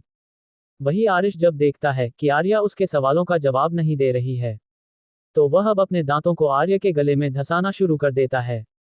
वही आरिश के काटने से आर्या चीख उठती है और आरिश से अब दूर होने के लिए छटपटाना लगती हैं। वही आर्या जितने ज्यादा आरिश से दूर होने की कोशिश करने लगती हैं, आरिश उतना ही ज्यादा एग्रेसिव होने लगता है। साथ ही उसके हाथों की पकड़ थी आर्या के नाजुक से कमर पर बहुत ही ज्यादा काट जाते हैं। आरिश की इतनी टाइट पकड़ से आर्या को अब प्रॉब्लम होने लगी थी, पर आरिश उसे छोड़ने को तैयार नहीं था। वो अब आर्या के गले पर किस करते हुए अपने हाथों को आर्या के पीठ पर ले जाता है और वह आर्या की कुर्ती का जिप झटके के साथ खोल देता है। तो वही आरिश के ऐसा करते ही आर्या की आंखें एकदम बाहर हैरानी से बड़ी हो जाती है और वह तुरंत अपने सर को घुमाकर हॉल में इधर उधर देखने लगती है। हालांकि इस घर में सर्वेंट नहीं थे, पर काकी हमेशा यहाँ मौजूद होती थी। आर्या के दिल की धड़कन अब काफी ज्यादा बढ़ चुकी थी। अब उसे डर लग रहा था कहीं आरिश उसके साथ यहाँ हॉल में ही वह सब न करने लगे, क्योंकि आरिश की शुरू से ही यह आदत थी, उसका जब जहाँ मन होता था वो उसके वहीं पर करीब आना शुरू कर देता था और आर्या चाहकर भी उसे मना नहीं कर पाती थी। आर्या अगर मना करती भी थी तो आरिश और भी ज्यादा अग्रेशन के साथ उसके साथ वह सब करता था, जिसके बाद आर्या की हालत काफी ज्यादा खराब हो जाती थी, जिसकी वजह से वह चुप रहना ही सही समझती थी। और आज भी आरिश वही कर रहा था। कल रात से ही आर्या के बदन में काफी ज्यादा डर था और आरिश का जब मन होता था वो इस तरह से उसके करीब आकर उसे यूं ही छोड़ दिया करता था। आर्या जानती थी आरिश अगर हॉल में उसके करीब आएगा तो आरिश के सेटिस्फाई होने के बाद उसे खुद ही उठकर रूम में जाना होगा, क्योंकि आरिश कभी भी उसे लेकर रूम में नहीं जाता था। वो उसके साथ जहां पर वह सब करता है उसे वहीं पर उसे हालत में ही छोड़ दिया करता था, जो बातें आर्या को हमेशा हट करते थे। आरिश आर्या के कंधे से उसकी कुर्ती को नीचे सरकते हुए अपने होंठ हमारे के कंधे पर रख देता है। वही आर्या आरिश के होठों को अपने कंधे पर महसूस कर उसकी पकड़ अब अपने कब्जों पर और भी ज्यादा कस जाते हैं। साथ ही उसकी सांसें भी अब भारी होने लगती हैं, पर उसके शरीर में इतनी जान नहीं थी कि वो इस चीज को दोबारा से सह सके। वह गहरी सांस लेते हुए अपनी धीमी आवाज में बिना आरिश की तरफ देखे हुए बोली, प्लीज आप अपना डिनर कर लीजिए, हमें जाने दीजिए, हम दोबारा से आपको नहीं झेल सकते हैं, हम में इतनी ताकत नहीं है, प्लीज आप हमें छोड़कर अपना डिनर कीजिए। आर्या का इतना कहना था कि एक तेज चिक उसके मुंह से निकल जाती है, क्योंकि आरिश ने काफी कसकर उसके कंधे पर काटा था।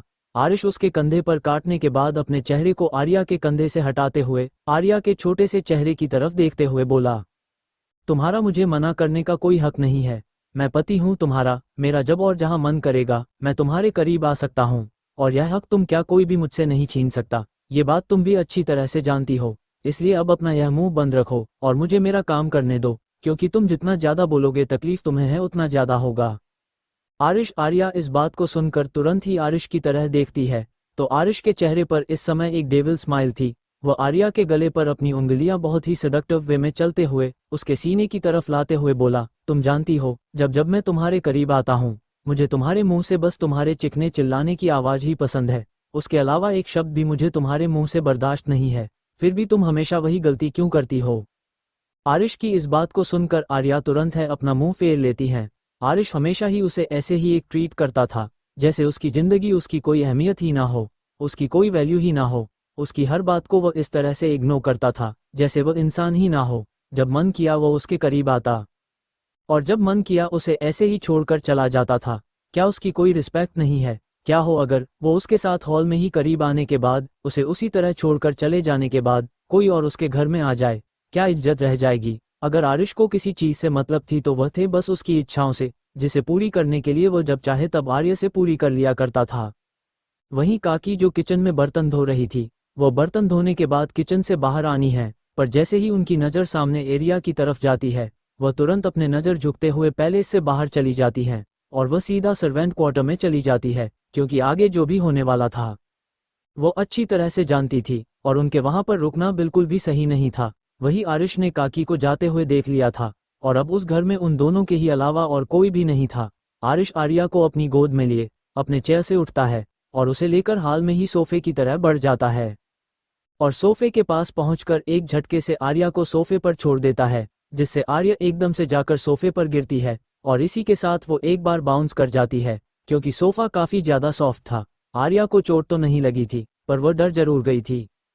अब आरिश आर्या की तरफ देखते हुए अपने शर्ट के बटन खोलने लगता है। आर्या आरिश को इस तरह से अपने शर्ट के बटन खोलता हुआ देखकर एकदम से घबराते हुए तुरंत ही सोफे से उठकर बैठ जाती हैं। उसके बाद वो आरिश की तरफ अपनी बड़ी बड़ी आंखों से देखते हुए बोली, यह आप क्या कर रहे हैं? हमने कहा ना, हम आपको नहीं झेल सकते हैं, फिर क्यों आप हमारे साथ हर बार जबरदस्ती करते हैं? हम थक चुके हैं इस जिंदगी से, क्यों आप हमें अकेला नहीं छोड़ देते हैं? आरिश जो कि आर्या के सारी बातें सुनते हुए अपने शर्ट की बटन्स खोल रहा था, पर जैसे ही आर्या की कही लास्ट लाइन को सुनता है, उसके हाथ उसके शर्ट के बटन को खोलते हुए एकदम से रुक जाते हैं और वह आर्या की तरफ अपनी लाल आंखों से देखते हुए एकदम से आर्या की तरह बढ़ता है और वह आर्या के छोटे से चेहरे को पकड़कर पीछे की तरफ धकेलते हुए आर्या को वापस से सोफे पर गिरा देता है। उसके बाद वह उसके गालों को कसकर दबाते हुए उसके छोटे से चेहरे की तरफ देखते हुए बोला, अकेला और तुम्हें छोड़ दूं? तुम्हें तो अब पूरी जिंदगी इस नर्क में ही बितानी होंगी। बहुत शौक है ना तुम्हें लोगों के बिस्तर पर बिना इजाजत के जाने की? तो अब क्या हुआ? अब तो तुम्हें पूरी इजाजत है मेरे बिस्तर पर आने की। फिर तुम क्यों पीछे जा रही हो? क्या मेरे साथ तुम पूरी तरह से महसूस नहीं कर पाती हो, या फिर तुम्हारे उस एहसास में मेरी तरफ से कोई कमी रह जाती है? अगर ऐसा है तो मैं आज वह कसर भी पूरी कर देता हूँ। आखिर यही सोचकर उसे रात मेरे करीब आई थी ना? तुम यही चाहती थी ना? तुम हर रात तुम मेरे साथ मेरे बिस्तर पर ही तो सोना चाहते थी, इसलिए ही तो तुमने उस रात वह सब कुछ किया। फिर अब तुम्हें क्या तकलीफ हो रही है जब मैं खुद से तुम्हें वह सारी चीज़ दे रहा हूँ? कहीं ऐसा तो नहीं है कि तुम्हारा अब मुझे भी दिल भरने लगा है और अब तुम मुझे आज़ादी पाकर और की बाहों में पहुंचाना चाहती हो? आर्या की आरिश के इस तरह से उसके चेहरे को दबाने की वजह से पहले ही काफ़ी ज़्यादा दर्द महसूस कर रही थी, साथ ही उसकी आंखें भी भर आई थी। वहीं अब आरिश की ऐसी बातें सुनकर उसके आंखों में ठहरे आंसू अब बहकर उसके गालों पर आ जाती हैं। वह कभी सोच भी नहीं सकती थी कि आरिश उसके बारे में ऐसा सोचता होगा, और आरिश हर पर जिस रात की जिक्र करके उसे तकलीफ देता था, आर्या तो खुद ही उसे रात के बारे में कुछ नहीं जानती थी। नहीं जानती थी वह कि उस रात वह आरिश के पास कैसे पहुंची थी। नहीं जानती थी आर्या उस रात के बारे में कि आखिर उसे रात उसके और आरिश के बीच हुआ क्या था। फिर भी आरिश हर बार उसे रात को याद दिलाते हुए उसे उस चीज़ की सजा देता था जो उसने कभी की ही नहीं थी। और आज तो आरिश ने हद ही कर दी थी। आज वह उसके कैरेक्टर पर उंगली उठा रहा था, सिर्फ इसलिए क्योंकि वह आरिश को अपने करीब नहीं आने दे रही थी। आरिश जो चाहता था वह उसे नहीं दे रही थी, सिर्फ इस वजह से आरिश उस पर इतने गंदे इल्जाम लगा रहा था।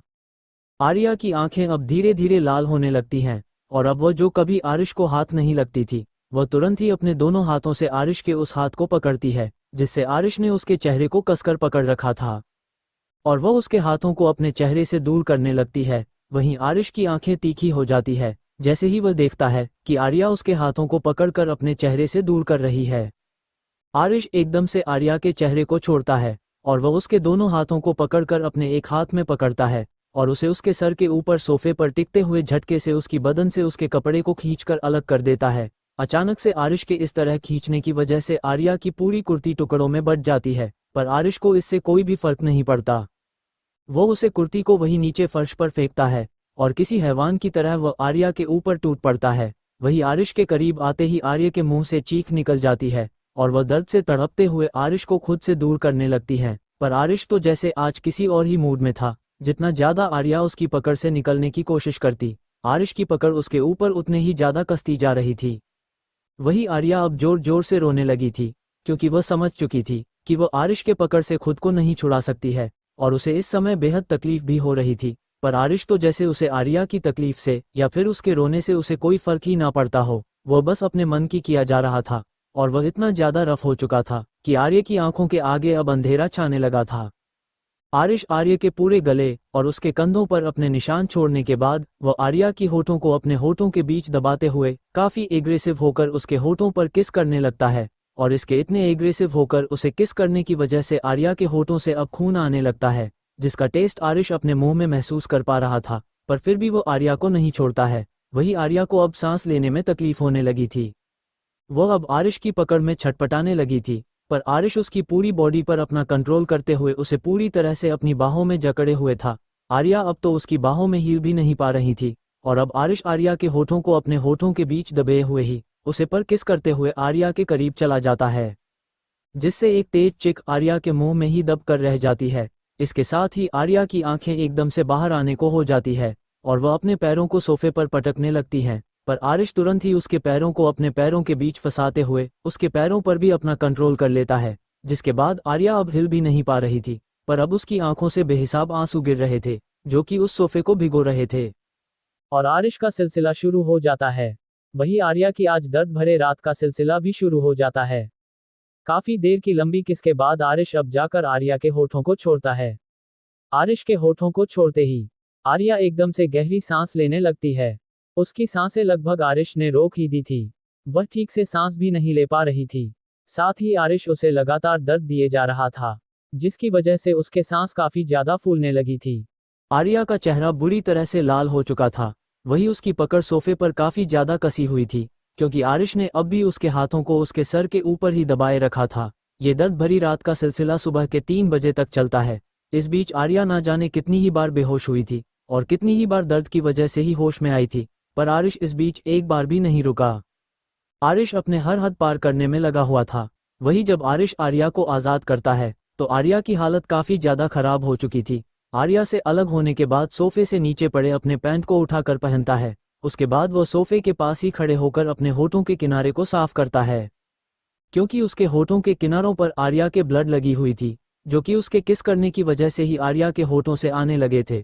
आरिश सोफे के पास खड़े होकर गहरी सांस लेते हुए आर्या की तरफ देखता है, जिसकी आंखें बंद थी और वो बेजान सी उस सोफे पर लेटी हुई थी। पर आरिश की आंखें तब जाकर कठोर हो जाती हैं जब वो सोफे पर ब्लड के स्टैंड देखता है। आरिश जानता था कि इस समय आर्या के पीरियड्स के टाइम नहीं है, फिर वो स्टैंड कैसा था। आरिश जाकर आर्या के चेहरे की तरफ देखते हुए अपना हाथ बढ़कर उसके गालों को थपथपाता है, पर आर्या कोई रिस्पांस नहीं देती। आर्या को इस तरह से बेजान देखकर आरिश की आंखें और भी ज्यादा कठोर हो जाती है और वह आर्या के चेहरे को पकड़कर उसे हिलाते हुए उसे जगाने की कोशिश करने लगता है, पर आर्या कोई रिस्पांस नहीं दे रही थी। आरिश के नज़ारे बार बार सोफे पर लगे उसे स्टैंड पर भी जा रही थी, जो कि बीतते पल के साथ वो बढ़ता ही जा रहा था। आर्या की आंखें न खोलने की वजह से आरिश की अब आंखें कठोर होने लगती हैं। वह तुरंत ही आर्या को सोफे से उठाकर अपनी गोद में लेता है और उसे लिए अपने कमरे की तरह बढ़ जाता है। ऐसे तो कभी भी आरिश आर्या को कमरे में लेकर नहीं आया था। वह जहां भी आर्या के करीब जाता था, वह अपनी ख्वाहिश से पूरी करने के बाद आर्या को वहीं पर उसी हालत में छोड़ दिया करता था। पर आर्या की आज की हालत को देखते हुए आरिश उसे वहां हॉल में छोड़कर अपने कमरे में जा ही नहीं पाया। वह आर्या को लिए अपने कमरे में आता है और आर्या को सीधा बेड पर लेटा देता है। आर्या को बेड पर लेटाने के बाद आरिश साइड टेबल से पानी की ग्लास को उठता है और उससे अपने हाथों में लेकर पानी के छींटे आर्या के मुंह पर मरता है, ताकि आर्या होश में आए। पर पानी छिड़कने के बाद भी आर्या की बॉडी में कोई हलचल नहीं होती। वो अब भी बेसुध से उसी तरह से बेड पर लेटी हुई थी। वहीं आर्या की बॉडी में बिल्कुल भी हलचल ना देखकर अब आरिश इरिटेट होने लगता है। उसे किसी का भी इस तरह से ख्याल रखने की बिल्कुल भी आदत नहीं थी। वो अब आर्या की तरफ देखते हुए गुस्से से अपने दांत किटकीटते हुए कबर्ड की तरह बढ़ता है और वह कबर्ड से आर्या के लिए एक कपड़े निकालकर आर्या को पहना है। उसके बाद वह आर्या को अपने गोद में लिए वापस से नीचे हॉल में आता है और वह अपने कार की चाबी लेने के बाद सीधा अपने पैलेस से निकल जाता है। आरिश आर्या को लेकर बाहर आता है और वह उसे कार की बैक सीट पर लिटा देता है और खुद जाकर ड्राइविंग सीट पर बैठ जाता है, जिसके बाद वह कार स्टार्ट करके कार को मुंबई की सड़कों पर काफी रफ्तार से दौड़ाने लगता है। थोड़ी ही देर में आरिश की कार अस्पताल के सामने आकर रुकती है। आरिश को अस्पताल लेकर आना तो नहीं चाहता था, पर आर्या की ब्लीडिंग को ना रुकता देखकर वह आर्या को इस हालत में छोड़ भी नहीं पाया। वह आर्या से कितने भी नफरत क्यों न कर ले, पर एक टाइम था जब उसने खुद ही आर्या की तरफ दोस्ती का हाथ बढ़ाया था। भले ही हालात अभी कुछ भी हो, पर एक टाइम था जब आर्या उसकी दोस्त थी और एक यही कारण था जिसकी वजह से आरिश उसे इस हाल में छोड़ नहीं पाया। आर्या को लेकर कार से बाहर आता है और वह उसे लेकर सीधा हॉस्पिटल के अंदर चला जाता है। अस्पताल के अंदर आने के बाद आरिश सीधा उसे लेकर वीआईपी वार्ड की तरफ जाता है और आरिश को हॉस्पिटल में देखकर वहां की रिसेप्शनिस्ट तुरंत ही डॉक्टर के केबिन में कॉल करके उन्हें इन्फॉर्म कर देती है। वही आरिश आर्या को लाकर बेड पर लेटाता आता है। उसके बाद वह वहीं पर सोफे पर जाकर बैठ जाता है और थोड़ी ही देर में डॉक्टर की टीम उसके सामने खड़ी थी। आरिश इस बिना किसी इमोशन के बेड पर लेटी बेजान से आर्या की तरफ इशारा करते हुए बोला, जाकर उसे चेक करो और उसे होश में लेकर आओ। आर्या की हालत को देखते हुए वह डॉक्टर अब आरिश की तरफ देखती है। उसके बाद वह अपने सर को झुकाते हुए बोली, क्या आप बता सकते हैं कि यह पेशेंट आपकी क्या लगती है? उस डॉक्टर के इस सवाल को सुनकर आरिश अपनी खतरनाक नजरों से उसे डॉक्टर की तरफ देखते हुए बोला, जितना काम कहा है उतना ही किया करो। उससे ज्यादा सवाल करने की परमिशन तुम्हें मैंने दी नहीं है, और अगर तुम्हारे जवान ज्यादा चलने लगी हैं तो मेरे आदमियों को एक सेकंड भी नहीं लगेंगे इसे तुमसे अलग करने में। इसलिए अपना मुंह बंद रखो और शांति से उसे चेक करके बताओ कि आखिर वह बेहोश क्यों हुई है। आरिश की इतनी खतरनाक आवाज सुनकर वह डॉक्टर खड़े खड़े ही कांप जाती है। वो तुरंत ही बेड की तरफ जाती है, पर जैसे ही वो आर्या की कंडीशन देखती है उसे समझती देर नहीं लगती कि आर्या के साथ क्या हुआ है। वो एक नज़र आरिश की तरफ देखती है, जिसकी नज़रें इस समय बेड पर ही टिकी हुई थी। आरिश को बेड की तरफ देखता देखकर वह डॉक्टर की अभी हिम्मत ही नहीं होती है कि वह अपने मुंह से एक शब्द भी निकाले। वह चुपचाप आर्या को चेक करने लगती हैं, क्योंकि इसके बाद वह आरिश को अब कमरे से बाहर जाने को भी नहीं कह सकती थी। थोड़ी देर तक वो डॉक्टर शांति से आर्या को चेक करती है, पर जैसे जैसे वो आर्या को चेक कर रही थी उसके चेहरे के भाव बदलते जा रहे थे, साथ ही उसके आंखों में हैरानी भी भरने लगी थी। आर्या की पूरी बॉडी जहां जहां पर वो देख रही थी वहां सिर्फ काटने के निशाने से ही भरे हुए थे। उस डॉक्टर को तो यकीन ही नहीं हो रहा था कि कोई इतना हैवानियत भी किसी लड़की के ऊपर दिखा सकता है। वह डॉक्टर पूरी तरह से आर्या को चेक करने के बाद अब पलटकर आरिश की तरफ देखती है, तो आरिश की नज़रें अब भी बेड की तरफ ही पाकर वह अपने सर को झुकते हुए बोली, देखिए हमें नहीं पता कि यह आपकी क्या लगती है, पर उनके साथ जबरदस्ती की गई है और यह शायद काफ़ी पहले से हो रही है। उनकी बॉडी पर कई सारे ऐसे निशान हैं जो कि भरने के जगह और भी ज़्यादा बढ़ते ही जा रहे हैं, और आज भी इनके साथ यही हुआ है। और आज की ज़बरदस्ती के वजह से इनको इंटरनल चोट आई है, जिनकी वजह से ब्लड आ रहा है, और अगर ऐसा ही चलते रहा तो इनका ज़्यादा दिनों तक जिंदा रहना मुमकिन नहीं है, क्योंकि यह काफ़ी ज़्यादा कमज़ोर हो चुकी हैं। और इतनी कमज़ोरी में भी इतने रफ तरीके से उनके साथ फिजिकल होना इन्हें मौत की तरफ ले जा रहा है। इसलिए एक डॉक्टर होने के नाते मैं आपको यही सलाह दूंगी कि इन्हें इन सारी चीज़ों से दूर रखें, और जितना हो सके उतना इन्हें फिजिकल होने से रोकें। इन्हें फिजिकल एक्टिविटी से दूर रखें जब तक इनकी हेल्थ जब तक पूरी तरह से रिकवर नहीं हो जाती। तब तक अगर इनसे दूरी बनाकर रखा जाए तो ही बेहतर है, क्योंकि अगर एक बार उनके इंटरनल छोरों में इन्फेक्शन हो गई तो उसके बाद बिना सर्जरी के और कोई रास्ता नहीं बचेगा इन्हें बचाने का, और उसमें भी काफ़ी ज़्यादा रिस्क होते हैं। तो आप फैसला आपका है। इस बार डॉक्टर बिना डरे आरिश से सारी बातें कह गई, क्योंकि उसे इस समय आर्या की हालत देखते हुए इतनी ज़्यादा घबराहट महसूस हो रही थी कि उसे आरिफ से बिल्कुल भी डर महसूस नहीं हो रही थी। वह यही सोच रही थी कि आखिर कोई इंसान इतनी ज़्यादा हैवानियत पर कैसे उतर सकता है।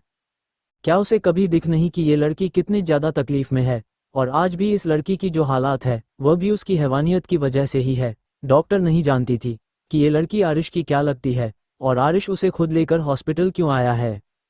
इसलिए वो बारिश से सिर्फ इतना ही कहती है कि आर्या को फिजिकल एक्टिविटी से दूर रखा जाए, क्योंकि अगर डॉक्टर को ये बात पता होती कि इस लड़की की इस हालत की जिम्मेदार आरिश है, तो वह शायद ही आरिश को कभी भी रिस्पेक्ट भरी नज़रों से देख पाती, जो कि इस समय उसकी आंखों में थी। एक लड़की होने के नाते वह डॉक्टर समझ सकती थी कि इस समय आर्या की कंडीशन क्या होगी, और यह सब सहने के बाद जाहिर सी बात है कि वह जब होश में रहती होगी तब भी उसके अंदर इतनी ज़्यादा कैपेसिटी नहीं होती होगी कि वह कुछ सोच सके। और अगर ऐसा ही चला रहा तो बहुत ही जल्द आर्या की मेंटल हेल्थ भी बिगड़ जाने वाली थी। अगर आपको हमारी कहानियों में मज़ा आया और आप ऐसी और जादुई दुनिया में खो जाना चाहते हैं तो देर किस बात की, हमारे चैनल को सब्सक्राइब करके हमारे सफ़र का हिस्सा बने। हर कहानी को लाइक करके हमें अपना प्यार दिखाएं और अपने दोस्तों के साथ शेयर करके इस खुशी को फैलाएं। आपके कमेंट हमें बेहतर बनाने में मदद करते हैं, तो अपनी राय ज़रूर दें।